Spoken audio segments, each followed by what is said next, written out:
이 침략 범죄는 아까 남의 나라 쳐들어가는 거 보통은 이제 인베이전 뭐 이렇게 침공한다고 합니다. 근데 이 침공하는 게 이제 법적으로 국제법에서 남의 나라를 평화를 파괴하면서 무력 공격을 해서 진입에 들어가는 이런 행위가 되면은 침략이 되고, 요 침략은 국제연합 헌장 제7장에서 제목에도 올라와 있는 이제 평화에 대한 전반적인 이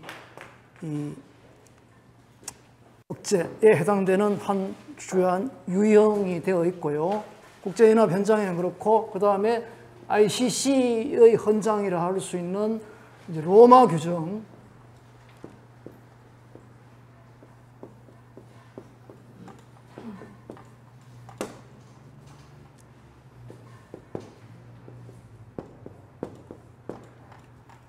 그래서 이제 이 로마 규정에 이렇게 하나의 범죄로 규정되어 있는 이런 겁니다. 이 로마 규정이라는 이제 조약을 이해하는 것들은 굉장히 중요한데 그 뒤에 이제 다시 나올 겁니다. 나올 거고, 어쨌거나 이 침략 범죄와 관련해서 로마 규정에는 이제 재판소의 관할이라 해서 재판소의 관할권은 국제공동체 전체의 관심사인 가장 중대한 범죄에 한정된다라고 이제 가장 중대한 범죄에 한정된다고 표현을 하고, 그리고 요 네 가지를 이렇게 열거하고 있습니다.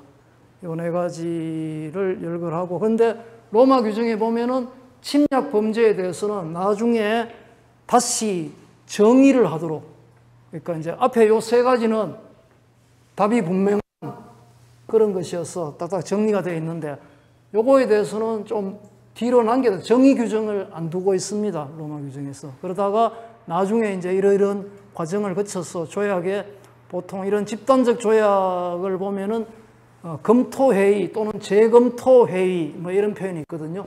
그래서 NPT, 아까 핵 비확산 조약의 경우에도 5년에 한 번씩 검토회의를 합니다. 그래서 5년에 한 번씩 하는 NPT 검토회의, 리뷰 컨퍼런스 정도의 이 회의에 참가하는 게 세계 평화운동 세력들에게는 중요한 이제 결집의 한 시점이 됩니다. 여기는 한번 가보시면 좋습니다. 5년에 한 번 하는 NPT 회의에.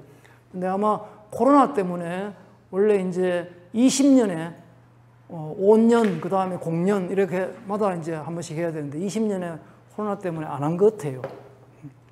어쨌거나 이 검토회의를 거쳐서 정리하도록 되어 있고, 그래서 로마 규정을 만들 때는 이게 정의 규정이 딱히 없었습니다. 근데 이 침략 범죄에 대해서는 그 2차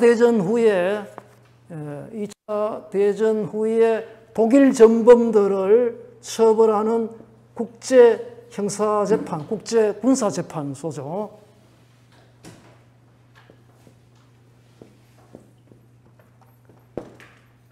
그 독일 베를린에서 조금 밑에 점인가 하는 도시에 뉴른베르그라는 도시가 있습니다. 그 뉴른베르그 국제군사재판소가 만들어졌죠. 그리고 요거하고 그 다음에는 이제 도쿄에도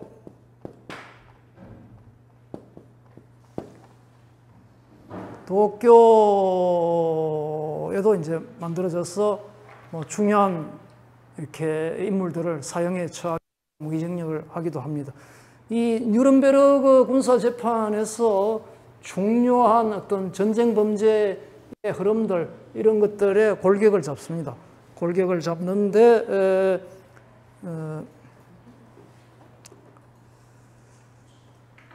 어쨌거나 이 뉴른베르그에서 만들어진 이런 개념들이 결국은 국제형사재판의 어떤 법전의 중요한 범죄로서 자리매김이 되고, 거기에도 침략범죄라는 어떤 이런 규정들이 만들어지죠. 참고로 이게 이제 ICC의 근거가 된 로마 규정이 중요한 부분은 이 뉴른베르그 재판이나 도쿄의 재판이나 또 국제형사재판이 몇 가지가 있습니다. 우리가 알고 있는, 흔히 많이 알고 있는 게 국제형사재판소에 어떤 게 있죠? ICTY라고 유고슬라비아의 어떤 전쟁 범죄를 다룬 것이 이제 ICTY고, 그 다음에 르완다 ICTR이라고 하는데,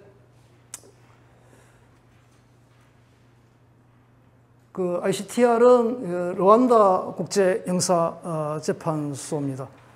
근데 이런 ICTY, ICTR, 뉴른베르크 재판, 토크요 재판 이런 모두는 다 뭔가 하면은 기본적으로 패전국들을 향해서 사후에 법정이 만들어져서 사후에 규정을 만들고 처벌합니다. 뉴른베르크 재판의 근거가 된 이 규정들은 다 그래서 소급입법이다 이런 표현을 비난을 듣죠.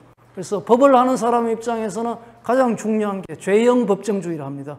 죄와 형이 기본적으로 미리 법에 정해져 있어야 되는데, 저런 재판의 큰 문제는 행위가 있고 난 뒤에 나중에 법이 만들어져서 처벌을 하니까 이 소급입법에서 처벌하는 건 가장 심각한 이 죄형 법정주의 위반이거든요. 그래서 그런 문제가 있는데, 지금까지 역사 속에서는 또한 그럴 수밖에 없었던 이런 측면이 있었고, 그거를 근본적으로 해결하는 게 뭡니까? 바로 이 ICC죠. International Criminal Court는 이 로마 규정에 보면은 이런 죄가 어떤 죄인지 항목이 아주 상세하게 정리가 되어 있습니다. 그리고 보통 한국의 이제 국내법의 법정이면 살인죄는 애가 징역 몇 년 이상, 상해죄는 몇 년 이상 이렇게 쭉 그렇게 다 돼 있잖아요. 그걸 이제 형법의 구성 요건이라고 하는데, 형법의 구성 요건이 있으면 거기에 형벌의 내용이 각 조문마다 있는데, 이 국제형사법의 이제 이 로마 규정에는 그렇게 안 되어 있습니다. 그래서 형벌 규정이 총괄적으로 있는데, 형벌 규정에는 뭐라고 되어 있는가 하면 30년 이상의 유기징역과 그리고 무기징역, 30년 이하,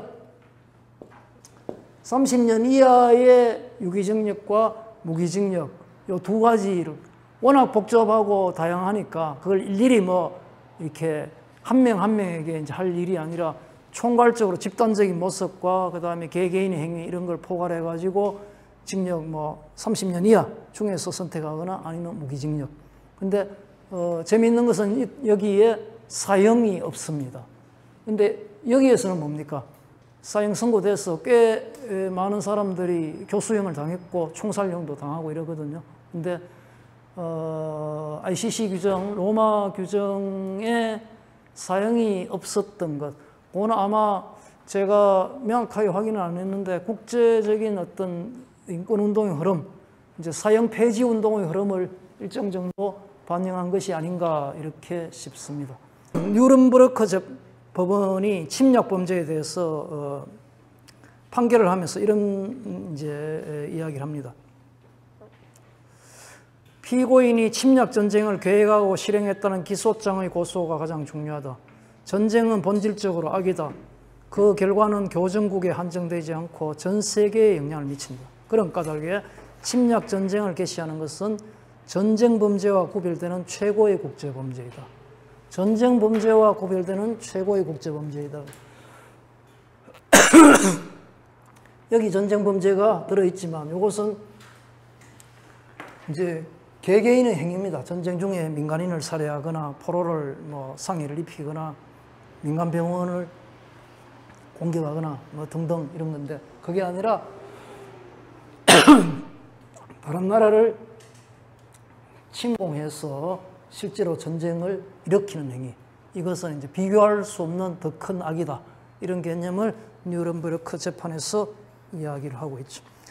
이번 러시아의 우크라이나 침공을 보면은 물론 이제 국제 정치의 영역에서 보면은 뭐 러시아의 선택을 이해할 수 있는 면도 없지 않아 있을 수 있죠. 사실은 앞에 이제 지난 강의에도 나왔지만 그 아메리카와 나토가 굉장히 무리를 해요.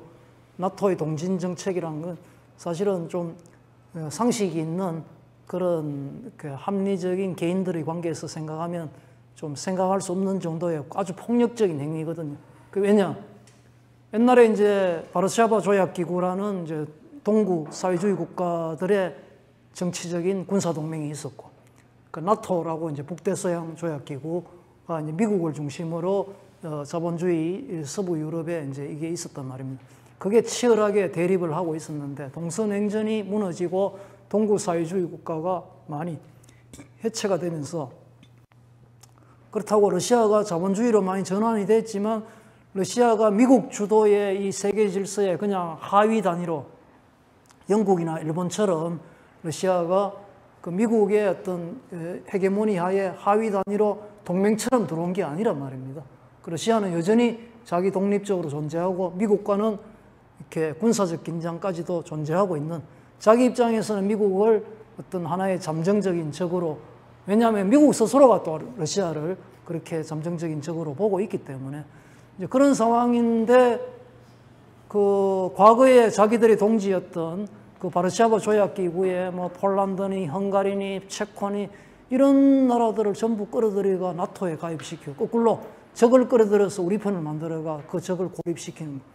근데 거기다가 더 나아가지고 그 정도에서 넘어서 지금 이제 뭐 그 발트의 3국에가 라트비아 뭐 이런 나라들, 다 소련의 한 그 국가 연방 당시에는 한 부분이었는데 그들조차 이제 나토에 가입을 시키는 이런 행위를 했단 말입니다. 러시아 입장에서는 이제 자기 목에 칼이 점점 들어오는 걸 피부로 느끼는 거죠. 그런 상황에서 우크라이나의 젤렌스키라는 그 대통령이 사실 나토 가입을 강력하게 추진하면서 이 전쟁이 벌어진 거거든요.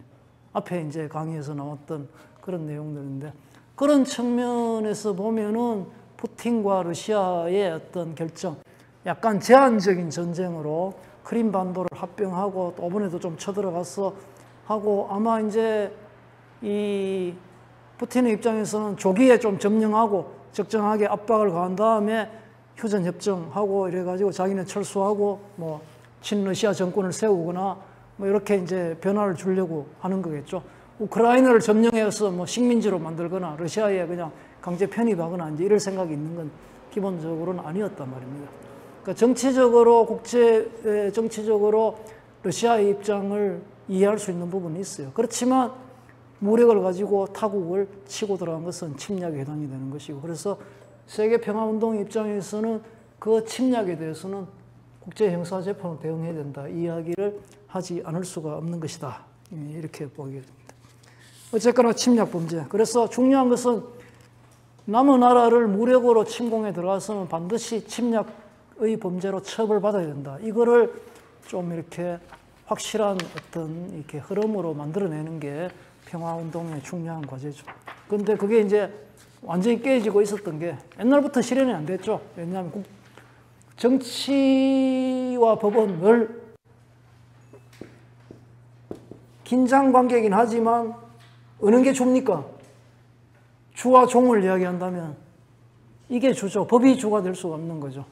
정치를 반영해서 법이 만들어지고, 그래서 법이란 것은 정치에 좀 종속된 그런 부분이 분명히 존재하는데, 근데 한국 사회 같으면 헌법이 굉장히 중요하잖아요.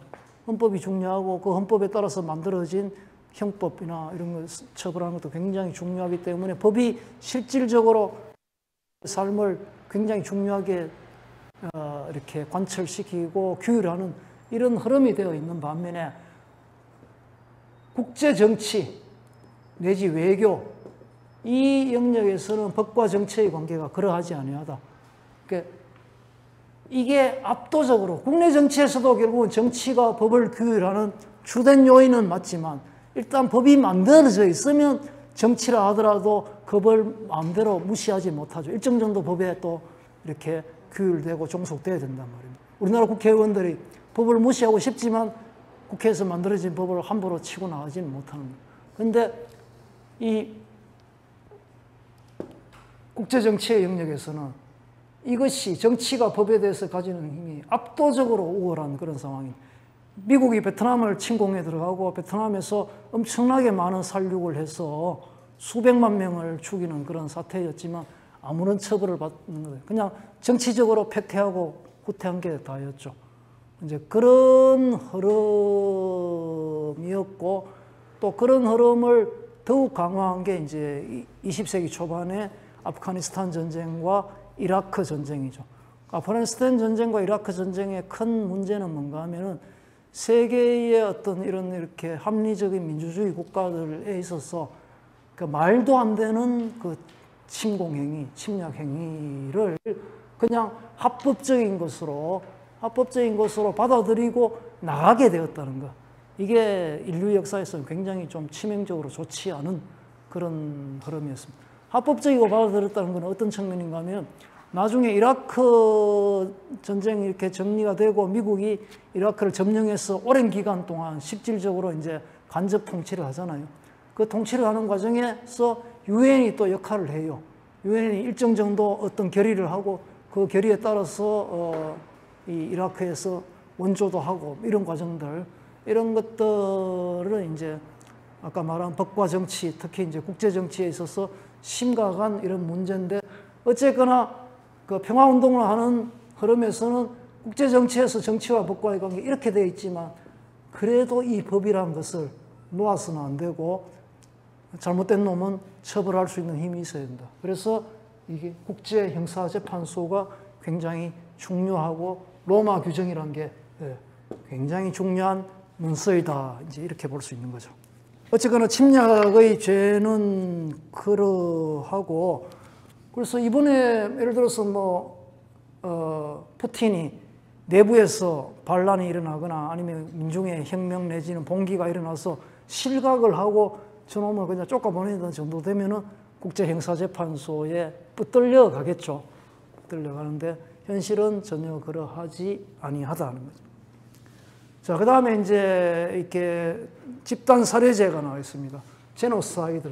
이 제노사이드라는 말은 원래 존재하던 영어나 라틴어의 표현이 아니고 누군가 한 사람이 인위적으로 만들었습니다.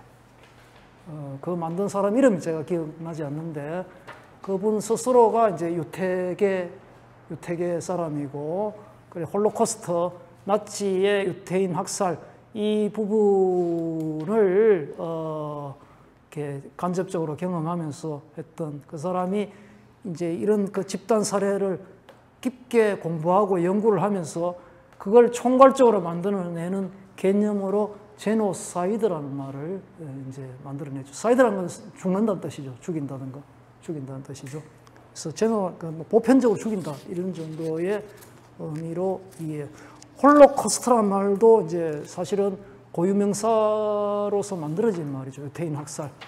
근데 나치가 그렇게 거대하게 학살한 것은 규모는 유태인도 컸지만 유태인보다 더 큰 거는 결국 소련 사람들이었습니다.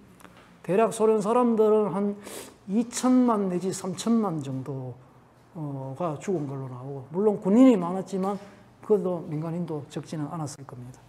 하여튼 이렇게 제노사이드는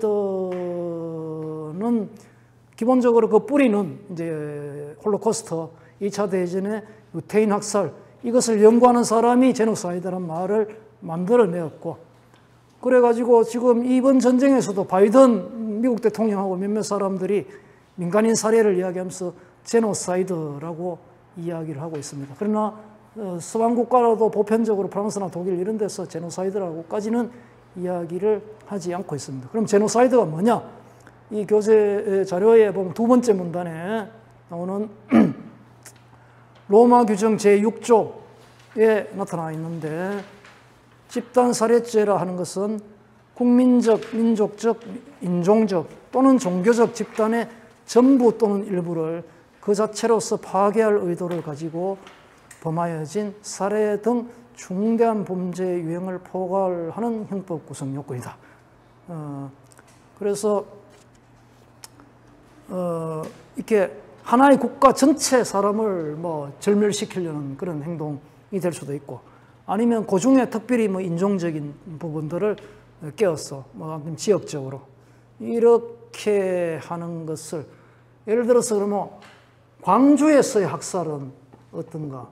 광주에서의 학살은 무차별적으로 모조리 죽이는 건 아니었기 때문에 약간 전투행위와 같은 이런 부분이 있어서 제노사이드라고 볼 수는 없지만 광주에서 예를 들어서 뭐 폭탄을 그냥 시내에 무차별도를 터뜨리면서 사람을 죽였다. 이러면 이제 그건 제노사이드의 개념이 한 지역 사람을 거의 절멸시키려고 하는 그런 흐름이 되겠죠. 그런 흐름인데 이 제노사이드에 해당할 만한 것은 ICTY, 유고슬라비아 전범재판소의 주된 재판의 내용이 되었던 세르비아계에 의한 보스니아 헤르체고비나 주민들에 대한 학살, 뭐 이런 것들은 거기에 버금갈 만한 내용이었고요. 유태인 학살 또한 마찬가지고 좀 규모는 작지만 이것도 한 지역 내에서 집단적인 사람들을 완전히 거의 절멸시키려고 했던 케이스가 어떤가 하면은 1982년에 이스라엘이 레바논을 침공하는 게 있습니다. 1982년에 이스라엘이 레바논을 침공하고 2006년에 또 한 번 크게 침공을 해요. 그래서 2006년에 침공할 때는 우리가 많이 들어봤던 히즈볼라 또는 헤즈볼라, 헤즈볼라와 관련된 상태에서 이제 2006년에 침공하는데 1982년에 이 침공은 우리가 흔히 중동전쟁이라고 표현하는 중동전쟁을 4차 이제 1970년대 중후반에 있었던 그게 이제 마지막인데 저는 이게 제5차 중동전쟁이었다 이렇게 봅니다. 그래서 레바논을 침공해 들어가서 그 이스라엘 군은 이제 또 폭격을 하고 이래 했고 레바논 내에 이제 우익 민병대 주로 이제 기독교를 기반으로 한 우익 민병대가 이제 활동하는데 그들이 중심이 되어서 그 레바논 베이루트에 그 이제 팔레스타인 난민촌이 몇 개 있습니다. 팔레스타인 난민촌이 이제 레바논, 요르단 가면서 쭉 흩어져 있거든요. 있는데 그 팔레스타인 난민촌 중에 큰 데가 샤브라 사틸라라고 하는 그 이름이었는데 이 샤브라 사틸라에 아마 인원이 한 수천에서 수만까지는 안 됐을 거고 아마 10,000명 이하 단위 정도의 사람이 살고 있었던 이제 난민 캠프죠, 말하자면. 그렇다고 난민 캠프가 캠프 치고 있는 캠프가 아니라 이미 이제 사람들이 여기 와서 살림을 하고 거주를 하고 있는 그 여기에 이제 레바논 우익 민병대가 치고 들어와 가지고 이거는 샅샅이 집을 찾아다니면서 안에 있는 사람들을 다 수색해가 끄집어내면서 죽였습니다. 그래서 엄청난 아마 그때 죽은 사람이 몇백 명에서 몇천 명이라는데 그 숫자가 확인이 안 되는 그런 아마 느낌으로 봤을 때는 한 수천 명이 적어도 1,000명 이상의 사람이 죽었는데 제가 2006년도 이때 히즈볼라와 이스라엘의 전투 거기에 이어서 벌어졌던 이거를 한번 살펴본다고 레바논을 방문했습니다. 그래 레바논과 요르단 양쪽을 다니면서 이제 팔레스타인 난민촌을 쭉 살피고 했는데 이 샤브라 사틸라 난민촌에 지금도 이제 돌아가고 있고 거기에 외부 이제 여행객을 받습니다. 자기들 이제 상황을 홍보도 하고 그리고 오면 이제 숙박비도 받고 이래가 거기서 이제 한 사나흘 정도 자면서 얘기도 듣고 현장을 봤는데 하여튼 이 샤브라 사틸라에서 사람들 찾아다니면서 한 지역에서 집중적으로 뭐 특별히 무슨 조사를 하거나 무슨 목적을 위해서 군사적인 목적을 위해서 하는 게 아니라 그냥 죽이는 거죠. 발견되면 다 죽이는. 근데 이게 이제 주로 했던 거는 레바논 같은 동족이죠. 이 사람들은 레바논 사람도 있고 그 다음에 이제 팔레스타인 난민도 있고 한데 어쨌거나 이제 아랍계 이제 이슬람을 주로 신봉하는 사람들이고 죽인 사람들은 이제 기독교 계열의 이제 민병대인데 그렇게 해가지고 이제 사람들을 절멸을 시키는 그런 행위였다. 그러니까 작은 규모의 제노사이드의 가장 좀 대표적인 경우가 아닌가 이렇게 생각을 합니다. 그 제노사이드의 전제가 메스크라죠. 학살. 이제 학살. 메스크라는 단어는 이제 사람들 한 명 죽이는 거는 보통 여러 사람을 죽이면서 그게 잔혹한 행위일 때 매스커라고 하는데, 그 매스커가 규모가 굉장히 크고, 제노사이드는 특히 그 중요한 게 뭔가 하면 그 인종적, 민족적, 종교적 집단의 전부 또는 일부를 그 자체로서 파괴할 의도, 그러니까 이거 자체를 없애버리겠다라는 의도가 있을 때, 그럴 때 어떤 제노사이드가 됩니다. 사람을 죽이고 상해를 입히는 것뿐만 아니라 강제 임신 중절 수술을 집단적으로 시킨다든가, 어린 아이들을 집단적으로 다른 곳으로 이주시킨다든가, 그렇게 해서 그 사람들의 후세대 자체를 이렇게 뿌리를 뽑아버리는 이런 것까지 제노사이드의 유형으로 파악하고 있습니다. 어쨌거나 이 제노사이드는 굉장히 심각한 범죄로 국제형사재판소에 끌려가면은 가장 무거운 형을 받을 만한 그런 흐름이 되겠죠. 그 다음에 르완다에서의 어떤 뭐 학살들, 이런 것들은, 르완다 학살은 그 호텔 르완다라는 영화를 보면은 가장 좀 이렇게 잘 나타나 있습니다. 자, 그러하고, 그 다음에 집단살해제고요. 전쟁범죄하고 이렇게 반인도성 범죄하고는 조금 이렇게 많이 겹칩니다. 겹치는데, 전쟁범죄에서는,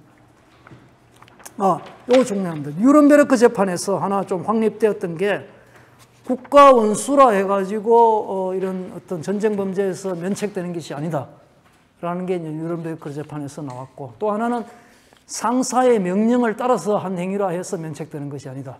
이것도 굉장히 중요한 원칙. 보통 이제 변호인들이 그렇게 많이 변론을 했어요. 나는 어쩔 수 없었고 상사의 명을 따랐다.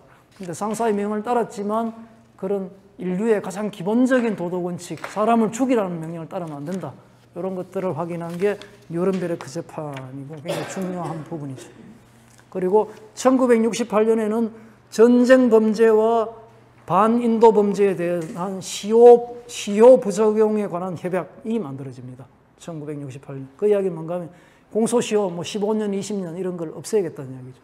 그래서 이제 나치의 유대인 학살에 관여됐던 사람들은 지금도 계속해서 붙잡히면 처벌을 받습니다. 역시 이제 그런 흐름이다. 자, 이 전쟁 범죄에서는 일단 제네바 협약의 중대한 위반, 아까 우리 처음에 했던 그레이브 브리치라 했던 중대한 위반, 중대한 침해에 해당되는 이런 것들은 기본적으로 전쟁 범죄, extermination 이런 표현을 쓰고 있습니다. 보통 상식적인 용어로는 extermination이라면 제거 뭐 이런 정도. 어쨌거나 이제 법률 용어에서 저걸 절멸이라고 완전히 없애서. 근데 결국은 뭐 죽이는 거죠. 그런 의미라고 보면 되겠다. 그래서 반인륜 범죄는 이제 그런 거고, 그 중에 주민의 추방, 강제 이주 이런 게 현실적으로 많이 발생합니다. 특히 이 이제 유고슬라비아 이런 경우에서 보면은 주민 이주 이런 것들이 많이 발생하고 있죠. 그 다음에 강제 실종 이런 표현도 이제 많이 이루어지고 있고. 그래서 전쟁 범죄나 반인륜 범죄는 행위 유형으로 뭐 그게 사람을 폭행하고 상해를 입히고 살인을 하고 하는 이런 유형으로만 구분하기는 좀 어렵다. 전쟁 범죄와 반인륜 범죄는. 그래서 아까 이야기했던 대로 그래 큰 기준에서 좀 더 스케일 있고 국가 권력과 좀 더 결부된 계획이나 정책의 일부로서 이루어진 범죄일 경우는 전쟁 범죄로 하고, 그와는 좀 다른, 그렇지만 광범위하고 체계적인 공격으로서 행해지지 않고 일탈해서 그냥 내가 갑자기 성질이 났어. 전쟁 중에 그러잖아요. 내 전우를 죽인 사람 보니까 포로 항복했는데 총을 쏴주니, 이런 건 전쟁 범죄와는 다른 것이다. 그렇게. 물론 그런 경우에도 국내법적으로는 살인죄가 되죠. 그 전쟁에서 적을 죽이는 것은 형법상 이게 어떤 뭐 어쩔 수 없는 행위로 그런 살인죄는 아닌데, 포로를 죽이면 그건 살인죄거든요. 근데 이게 그럼 국내법에서 살인죄와 이 전쟁 범죄가 어떻게 구별되는가, 이런 문제도 있습니다. 그럼 국내법에서 다 처벌할 수 있으면 그걸로 끝나는 거 아니냐. 그래서 ICC의 로마 규정에는 저게 있어. 보충성의 원칙이라고. 그 나라가 그 사람을, 자기 국민을 제대로 처벌할 수 있는 시스템을 갖추고 실제로 처벌을 할 의지와 능력, 이 두 가지가 있으면 국제형사재판소는 관할권을 행사하지 않습니다. 그래서 내가 내 나라 국민이지만 이렇게 전쟁 범죄를 저지른 자를 확실하게 수사를 해가지고 처벌한다면은 ICC는 관할권을 행사하지 않는데, 현실적으로 전쟁이 일어나면 자국민을 그렇게 조사해가 처벌하는 나라는 잘 없는 거죠. 아메리카는 이제 우리는 늘 그걸 하고 있으니까 ICC하고 우리하고 관계없다, 이제 이렇게 이야기하는 게 아메리카인데, 어쨌거나 이 보충성의 원칙이란 게 있다는 걸 이제 확인하면 되겠고, 그래서 자국에서 이렇게 전쟁 범죄를 처벌할 의지와 능력이 없을 때 비로소 이제 ICC의 이제 수석 검사부터 이제 검찰 쪽에서 이렇게 조사를 개시하는 것이 일반적으로 맞다라고 보면 되겠습니다.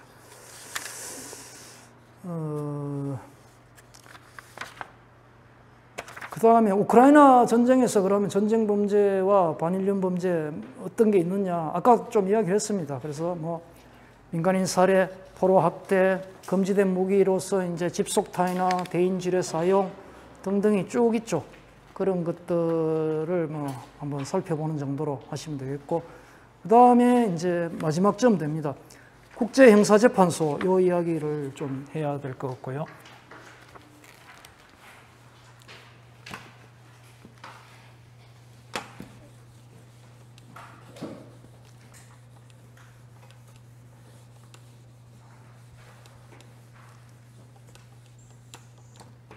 요 ICC가 있고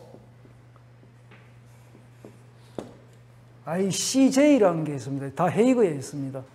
헤이그 ICJ는 뭔가 하면 International Court of Justice 이렇게 됩니다. 국제사법재판소, 우리말로는 그렇게 이제 번역을 하는데 국제사법재판소라서 이 ICJ가 했던 중요한 재판 목록이 몇 가지 있는데, 이것도 이제 평화운동에 관심이 있는 사람들이면 한 번 정도 이렇게 알아놓으면 도움이 됩니다. 이 재판소가 했던 유명한 판결이 니카라구아의 콘트라 반군이라고, 아마 우리 뭐 최봉주 선생 같은 우리 나이 좀 된 사람들은 약간 기억을 할 겁니다. 아마 니카라구아가 혁명이 일어나서 사회주의화 된 게 1979년인가 이랬을 거죠. 지금 그 사람 이름도 기억나는데, 다니엘 오르테가라고 대통령이, 혁명의 지도자가 대통령이 되고 했는데, 근데 이 니카라구아가 선거를 해가 패배를 했어요. 선거를 해가 패배하는 그 과정 전에 아메리카가 뭘 하는가 하면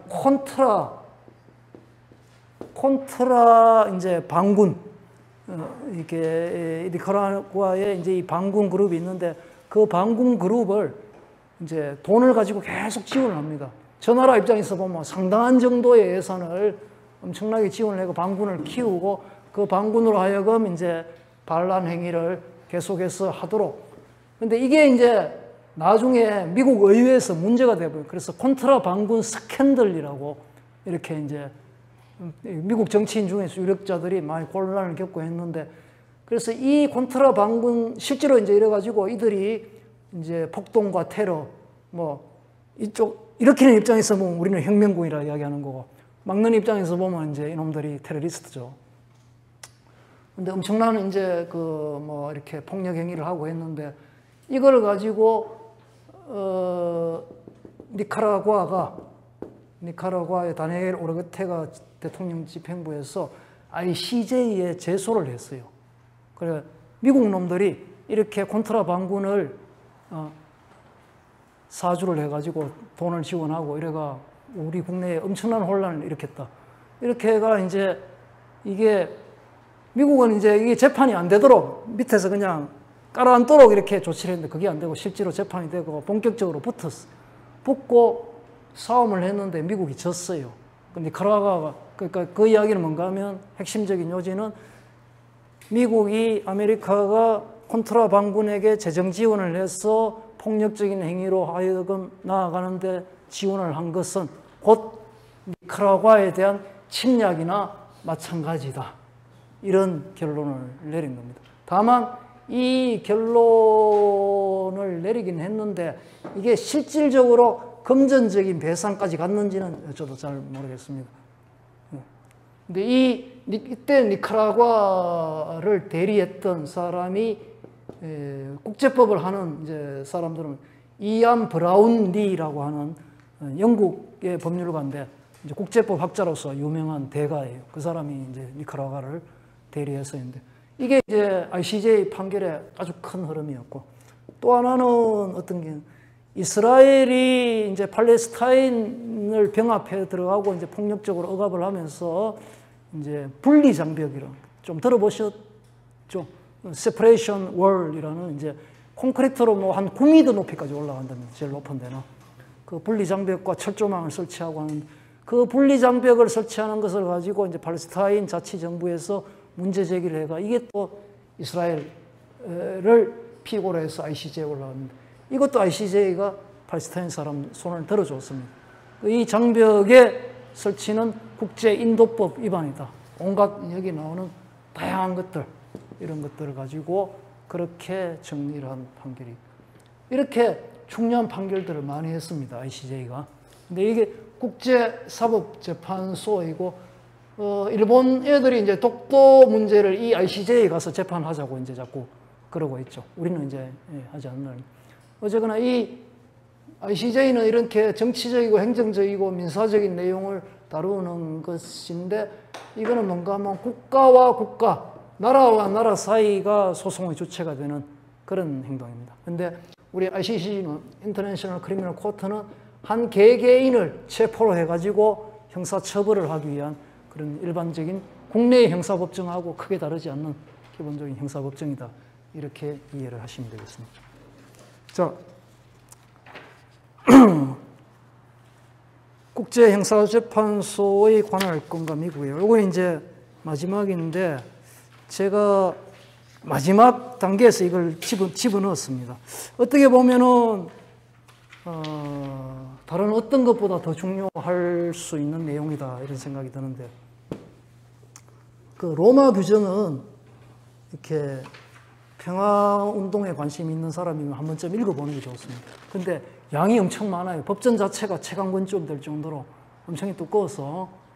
그래서 이제 제가 좀 쭉 정리하면서 이제 핵심 조항만 골라가지고 하니까 한 20-30페이지 정도 되는 그런 정도의 분량으로 이제 줄어든 게 있는데, 그렇게 이제 이 로마 규정을 읽어보면은 전반적으로 이제 흐름을 알 수 있는데, 일단 여기 지금 국제형사재판소와 관련해서는 이제 우리 일반 국내 형사법에도 똑같지만 검사와 판사가 있지 않습니까?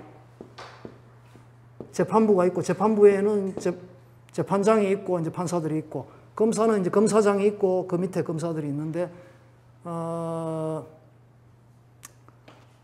번역을 소추관 이렇게 번역합니다. 소추관이라고 번역하기도 하는데, 수석검사라는 표현이 좀 적당한 것 같아요. 수석검사. 그래서 영어식으로는 Chief Prosecutor, Prosecutor가 이제 보통 검사라고 번역되거든요. Chief Prosecutor인데, 이 사람이 처음에는 이제 모레노 오캄포가 1대 수석검사였습니다. 2대 검사는 파투 벤수다. 벤수다고. 세 번째는 그 지금 현직은 언론에 자주 등장하는데 혹시 이름 기억납니까? 현재 ICC의 수석검사 카림 칸이라고 합니다. 카림이란 건 이제 이슬람 사람들이 많이 쓰는 그 농구선수 카림 압둘 자바가 있죠. 이제 이렇게 순서가, 여기는 남미, 아르헨티나의 인권 변호사 출신이에요. 그러니까 옛날에 뭐 남미에서 이제 뭐 학살되고 강제 실종되고 이런 사람들 많은 그런 걸 오캄포라는 사람이에요. 그런데 이 사람이 있을 때 했던 건 전부 다 아프리카의 전직 대통령 쫓겨난 뭐 이 아프리카의 이제 이게 지도자들, 이런 사람들 전부 집어넣었거든요. 그러니까 아프리카 사람들이 화들짝해가, 아니 이게 무슨 뭐 아프리카 사람 죽이려고 달려드는 거 아니. 그래, 그러면은 아프리카 사람을 한번 수석 검사로 넣자. 이가 파투 벤수다는 여성입니다. 예, 여자분이. 근데 이분이 큰 역할을 많이 했어요. 큰 역할을 많이 해가지고 벤수다가 미국의 아프가니스탄 전쟁, 2001년부터 있었던 그 아프가니스탄 전쟁에서 있었던 전쟁 범죄들을 조사한다고 밀었어요. 그러니까 미국이 난리가 났죠. 그 난리가 난 과정들이 뒤에 좀 나오는데, 그렇게 이제 벤수다가 하고 최근에 21년에, 그러니까 1년도 채 안 됐죠. 21년에 카림 칸이라는 사람이, 이 사람은 최초로, 여는 남미, 여는 아프리카 이렇게 다 제3세계였는데 영국 사람입니다. 영국 사람인데 피부색을 보니까 뭐 백인과 흑인이 살짝 좀 섞여 있는 그런 흐름이고, 이름이나 이런 걸 보면은 조금 이제 이슬람의 흐름이 좀 섞여 있는 이런 사람인데, 어쨌거나 지금 이제 이렇게 가고 있고, 그 ICC가 만들어진 그 로마 규정이 이게 몇 년도에 만들어진지 제가 지금 90년대 당시에 딱히 지금 연도가 기억이 안 나는데, 이 ICC가 만들어질 때, 로마 규정을 제정할 때, 저는 이래 봅니다. 미국이 애초에 여기에 가입할 생각이 없으면서, 그 ICC를 받아들일 생각이 없으면서 들어가서 ICC의 규정을 최대한 낮추어내자라는 목적을 가지고 들어가서 활동을 하고 결과적으로 그렇게 만드는 게 아닌가라고, 대충 또 그렇게 분석하는 글들도 있어요. 글들도 있는데 딱히 그게 뭐 완전히 공론화된 공식적인 글은 아닌데, 이렇게 이제 ICC를 위한 롬 스태튜트, 우리말로 그냥 로마 규정이라고 부르는 롬 스태튜트 포 인터내셔널 크리미널 코트, 국제사법재판소를 위한 로마 규정인데, 이 규정에는 자동 관할권 조항이 있습니다. 그래서 이제 오토매틱 유리스딕션이라 해서 이 로마 규정의 당사국, 여기에 가입한 당사국의 국민이면 당연히 관할권이 인정된다. 이래서 자동적인 관할권, 그거는 의미가 있죠. 그런데 지금 이 관할권에 대해서는 뭐라고 되어 있냐면, 당사국이 첫 번째는 이 이제 피의자, 가해자, 나중에 이제 재판에 들어가면 피고인이 되겠죠. 이 피의자가 당사국 국민이거나, 두 번째는 행위가 이루어진 곳, 범죄 발생지가 이 당사국이구나. 둘 중에 하나가 되어야 ICC의 검사가 수사를 개시할 수 있다. 이게 이제 기본입니다. 그래서 처음에는 뭔가 보편주의, 유니버설리즘이라 해서, 아니 뭐 이거는 인간이면 누구나 지켜야 될 도리를 다루는 것이기 때문에 가입하고 말고를 떠나서 지구상에 존재하는 인간이면 누구나 규율을 받도록 하자. 이게 이제 보편주의죠. 그런 보편주의 입장이 강했어요. 당연히 뭐 아시아, 아프리카 많은 나라들이 그냥 그렇게 이야기를 하는 거죠. 근데 아메리카가 계속 그건 안 된다. 현실에서 어렵다. 이렇게 하면서 계속 이제 이렇게 하면서 이렇게 당사국주의로 굉장히 짜그라뜨립니다. 그렇게 이제 짜그라뜨리면서 이렇게 가는데, 자, 여기서 문제는 또 뭔가 하면은, 이렇게 되면 어떻습니까? 5분에 이제, 러시아는 일단 가입을 안 했어요. 그리고 우크라이나도 애초에 가입을 안 했는데, 한편 미국은, 아메리카는 처음에 사인이라고 하죠. 사인. 서명은 했어요. 그 대통령이 아마 클린턴 대통령 때일 겁니다. 대통령 때 서명을 했는데 그 서명을 하고 비준을 꺼렸어요. 의회에서나 이렇게 정치 세력들이 비준을 하지 않고 기다리고 있으니까 부시가 올라온 다음에 비준을 안 할 뿐더러 서명 자체를 철회해버립니다. 그러니까 공식적으로 탈퇴를 해버린 거죠. 탈퇴라기보다는 뭐 하여튼 그래서 부시 때 이제 이렇게 비준을 외교 문서는 이제 처음에 서명 사인하고 뒤에 이제 비준 ratification이라고 비준하는 게 이게 비준이 돼야 이제 그 나라인데 효력이 발생하는데 그래서 미국은 이걸 안 한 그런 상황입니다. 러시아도 안 하고 우크라이나도 안 했는데 우크라이나는 크림반도 협정 그 이제 러시아가 우크라이나를 압박해가지고 크림반도로 밀고 내려가서 이제 땅을 이제 병합하고 하는 그런 과정에서 안 되겠다 싶어 우크라이나가 우리가 그 로마 규정을 받아들일게 이제 그 로마 규정 받아들이고 우리나라에 대한 관할권 인정하도록 할게라고 해가지고 그 공식적인 서명과 비준이 아니라 그 조항에 보면은 개별적으로 또 그걸 받아들이는 규정이 있습니다. 그 규정에 따라서 오케이를 했거든요. 그게 있으니까 이번에 지금 ICC에 그 수석 검사와 수사관들이 대거 들어가가지고 지금 조사를 하고 있고요. 그거 말고도 또 이 ICC의 수사권을 발동하는 여러 가지 방법이 있습니다. 안전보장이사에서 결의해가지고 또 하는 방법이 있는데 러시아가 안보리의 상임이사국이니까 안보리가 결의하는 건 안 되는 거죠.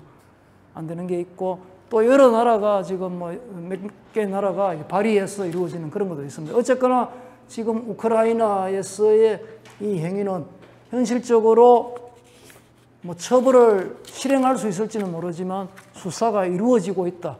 이 측면에서는 굉장히 긍정적이고 의미 있는 그런 흐름이 있습니다. 자, 여기서 이제 중요한 흐름이 아까 그 여성 아프리카 출신의 여성 파투 벤수다가 자, 아프가니스탄 이런 각종 전쟁 범죄와 반인도 범죄에 대해서 국제형사재판소 재판부에다가 이렇게 수사를 하겠습니다. 수사 개시 신청서를 내거든요. 그 신청서에서 재판부가 오케이 서명해주면 바로 수사를 하는 겁니다. 그 수사를 내니까 미국이 이제 난리가 났죠. 미국이 난리가 나가지고 뭐 헤리티지란 이런 데서는 ICC에 대해서 협조하지 말라 이렇게 이제 무력화를 시키기도 하고 심지어 ICC의 재판장, ICC의 수석 검사에 대해서 미국이 그런 걸 좋아하잖아요. 개인에 대한 제재 이런 걸 하잖아요. 개인에 대한 제재까지 합니다. 그 수석 검사와 검사. 우리나라는 가입도 안 했고 똑같이. 우리나라는 로마 규정의 가입국이죠. 로마 규정에는 가입국인데 아까 뭐 대인지뢰 협약이나 집속탄 금지 협약이나 핵무기 금지 협약이나 이런 중요한 인도주의 그 국제 조약에 전부 비토를 하고 있죠. 그러니까 쉽게 말하면 국제 깡패가 미국이고 그 국제 깡패인데 이제 좀 덜러리서는 이스라엘과 한국하고 몇몇 나라가 있다 이래 이야기. 예? 아니 그러니까 미국이 이거는 안 되겠네 하면 한국도 잘 못 들어가는 거죠. 그래서 저는 이제 이런 생각을 합니다. 저는 이제는 미국이라는 표현을 잘 안 써요. 그냥 아메리카라고 원래대로 아메리카라고 또 중국도 중국이라는 표현을 잘 안 쓰고 차이나라고 보통 표현합니다. 차이나는 진나라에서 지인에서 나오는 거고 그게 뭔가 하면 중국은 중국어라는 그 중국에서 세계의 중심이 지네들이거든. 그래서 사실은 중국과 미국은 가운데 나라와 아름다운 나라여서 아니고 짜게 해줘야 됩니다. 미국은 주 단위로 짜게 해줘야 되고 중국도 소수민족들 다 짜게 해지고 큰 중화도 몇 개로 짜게 해지고 원래 유럽이라는 나라가 그렇잖아요. 유럽이라는 큰 대륙 속에 비슷비슷한 문화지만 언어가 약간 달라지고 짜게 해져 있듯이 그래서 개별 녹색운동에 여기 녹색당 사람들이 좀 계시는데 녹색당 운동의 흐름에 이제 조금 더 깊이 들어가면은 개별 민족 국가를 해체하자 이런 생각들이 있거든요. 대한민국을 해체해야 된다. 경상북도와 뭐 대구시와 이런 것들의 힘을 키우고 대한민국이라는 거는 껍데기만 좀 있고 힘을 쫙 빼버리고 오히려 이제 뭐 아시아 연합 이런 것에 힘을 키우자. 지방과 좀 더 넓은. 그래서 이 민족 국가 단위의 힘을 쭉 빼야 세계 평화가 온다. 이런 생각이 좀 이렇게 급진적인 생각을 하는 그룹들 속에 좀 들어 있는데, 근데 이제 한국이나 뭐 이런 나라는 그래도 좀 덜하고, 일본이나 뭐 이런 데, 중국이나 미국은 다릅니다. 그건 왜냐하면 하나의 대륙이기 때문에. 그러니까 유럽연합처럼 그렇게 개별 나라가 있고 묶여야 될 그 큰 단위가 그게 하나의 통합된 집중된 권력으로 있기 때문에 지금 저렇게 아메리카가 스스로도 주체하지 못하고 계속 악행을 저지르는 거예요. 세계적으로. 그래서 미국 사람들이 미국이란 USA라는 나라를 깨야 된다. 깨고 캘리포니아주 이걸 하나, 캘리포니아주 하나만 해도 아마 전 세계에서 GDP가 5위 안에 들 겁니다. 캘리포니아주가 독일 제외하고 아마 프랑스보다 뭐 더 많다든가 뭐 이렇게 이야기하는 이제 그런 식의 변화가 필요하다. 예. 예, 이건 좀 가정을 두고 하는 이야기인데 지금 중국이 대만을 침공을 한다라는 것들이 뉴스에 뭐 거의 보도가 많이 되고 있잖아요. 만약에 중국이 대만을 침공을 하게 되면 그거는 국제법적으로 어떤 평가를 받게 됩니까? 그것도 아주 예민하거든요. 과연 그러면은 중국이 대만이 중국의 일부이고 따라서 현실적으로 중국의 국가 권력이 미치지 않는 말하자면 반란 지역의 하나다. 이렇게 생각하면 그건 중국이 쳐들어가면 그건 내전이거든요. 근데 대만이 비록 뭐 유엔에서 이제 쫓겨나고 뭐 이래는 했지만 뭐 저는 그렇게 생각합니다. 현실에서 존재하고 있는 독립된 주권 국가로서 존재하고 있고 그래서 중국이 쳐들어가면 저는 그 침략 범죄로 ICC가 기소를 해야 된다. 이렇게 보는 입장. 근데 이제 그게인데 제가 봤을 때 현실적으로 중국이 직접 점령하는 수준의 무력 행사를 하지는 않을 걸로 보여집니다. 그러니까 어떤 뭐 긴장을 조성하고 뭔가 압박을 하거나 뭐 이럴 수는 있는데 거기에 점령해 들어가가지고 병합을 하거나 그러지는 않을 걸로 보여져요. 우크라이나 전쟁 나기 전에 보통 그렇게 그 우크라이나는 좀 다릅니다. 전망을 있었던가? 물론 중국이 그렇게 할 가능성도 완전 배제할 수는 없을 것 같아요. 완전 배제할 수는 없지만 중국이 그렇게 하면은 자국에 엄청난 데미지가 손해가 클 겁니다. 얻는 것보다는 그 뭐 시진핑이 그 정도는 알고 있지 않겠나? 그렇게 생각하고 있죠. 좀 밀고 들어갈 가능성이 높다 이렇게 보십니까? 아니요, 그런 걸 떠나서 전쟁이라는 게 우리가 생각하는 아주 합리적인 방식으로 결정되지 않더라고요. 그건 공감합니다. 그래서 안 들어가야 정상인데 어떻게 하다 잘못돼가 진짜 실제로 벌어질 수가 있습니다. 그리고 이제 너무 이게 최근에 이제 트럼프부터 시작해서 푸틴, 뭐 시진핑 이런 식으로 이제 뭐 그런 지도자를 뭐라 그러더라. 하여튼 뭐 파워맨이라고 그러더라. 하여튼 그런 스트롱맨이면 바로 독재자고 예, 스트롱맨하고는 좀 다르죠. 스트롱맨이 이제 지배하는 세계로 푸틴부터 시작해서 이제 조금 이렇게 지도자들이 스트롱맨이 많이 이제 등장하고 있다. 중국도 보통 이제 두 번 이제 집권을 하고는 물려주는 게 이제 전통처럼 되어 왔는데 지금 시진핑은 그럴 마음이 전혀 없어서 얼마나 더 할지 지금 모르는 상황이잖아요. 그래서 이제 그런 걱정이 더 되는 게 아닌가 이런 생각이 듭니다.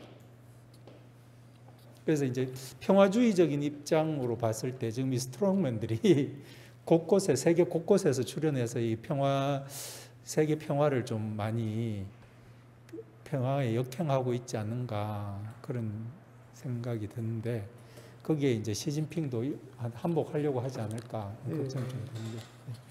네. ICC에 나라 말고도 단체도 가입이 있을까? ICC는 국제 조약이기 때문에 딱 저것만 있습니다. 국가만.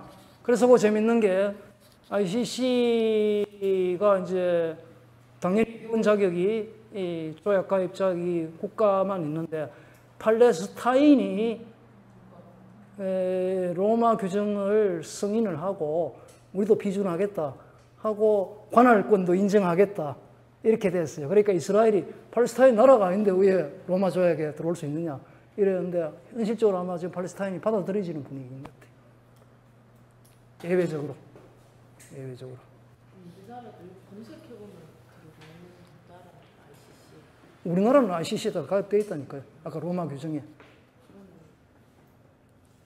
우리도 ICC에 지금 상황에 기소 이렇게 한 게 있나요? 기소한 거? 한국은 뭐 그건 아니고 북한의 김정은 김씨 3대가를 기소를 해야 된다고 떠드는 사람들이 많죠. 지금.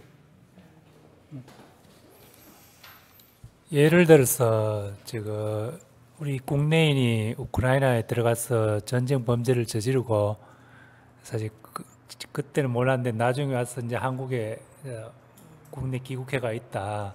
그러면은 나중에 국내에서 처벌을 할 때 우크라이나하고는 범죄 인도인 뭐 조약도 없다고 하면은 국내에서 처벌할 때 그냥 일반 형법으로만 처벌하는 겁니까? 그러면 국제법까지를 적용할 수가 있는 겁니까? 일단은 우리 한국 형법을 가지고 뭐 살인죄나 이런 걸로 처벌을 하겠죠. 뭐 이제 굳이 뭐 국제법까지 들어올 이유는 없고 만약에 그 로마 규정에 따라서 처벌을 하려고 하면은 이 사람을 이제 ICC 이 검사 쪽에다가 인도를 시켜서 그렇게 해야 되겠죠. 근데 뭐 아까도 얘기했듯이 보충성의 원칙에 의해서 자기 나라가 충분히 이 사람을 처벌할 수 있는 능력과 의지가 있으면 굳이 ICC에 관여 안 하겠다는 거니까 그런 거죠.